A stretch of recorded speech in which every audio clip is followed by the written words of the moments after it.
Okay, so paano nga ba magbayad ng ating utang or Shopee Pays? Gamit lang po ang ating GCash. So sa mga hindi pa po nakakaalam dyan kung paano nga ba magbayad, tamang-tama po ang video nito kasi po ituturo ko sa inyo step by step kung paano nga ba magbayad.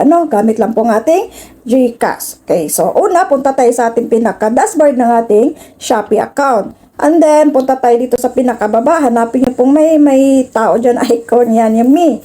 Click lang po natin yan para dito tayo po kasunod na pupunta. So dito, punta lang po kayo ng konti sa baba at hanapin nyo po itong My Wallet. Ayan. So My Wallet po hanggang sa makita nyo po itong Pay Later. Ganyan. So click lang po natin yan.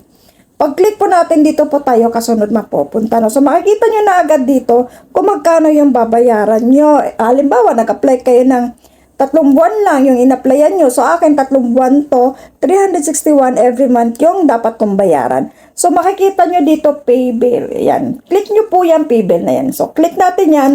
So, siya nga pala, isisingit ko lang, saglit lang. Kung magustuhan nyo yung video nito, baka naman pwede maglabis sa inyo. Mag-subscribe kayo, mag-like, mag-comment, bala kayo dyan. Okay. So, dito, click lang po natin ang Pay Now. Ano yan? So, make sure po na may laman po pala yung GCash account niyo, para makapagbayad tayo. So, click lang po natin itong Pay Now. Ayan. So, napakadali lang mga lalabs. Okay, so dito naman, payment method. So, click lang natin to. Pag click natin dito, dito tayo mapupunta. So, ayan. So, since GCash po ang gamit natin, so, pipiliin po natin tong payment center e-wallet. Click po natin to sa gilid. Ayan, pag click natin dito, meron pong option dito. So, hanapin lang po natin tong GCash. Ayan. So, shout out sa mga Bisaya dyan. Okay, so, GCash po, piliin na to. Ayan. Then, confirm. Click natin ng confirm. Sakit na nga kung pangasagig Tagalog. Okay, so dito naman, click lang po natin ng Pay Now. Okay, pag napili nyo yung GCash na yan, Pay Now, click lang po natin ng Pay Now, mga lalabs. Okay, so dito naman, Pay lang din. Yan, sundan nyo lang, Pay lang. Napakadali lang siya, mga lalabs. Dito naman, ay lalagay nyo yung number ng yung GCash account. Okay, so lagay nyo dito, make sure na tama din. Then, mag-next na kayo. Okay, pag next ninyo dyan, dito yan, next.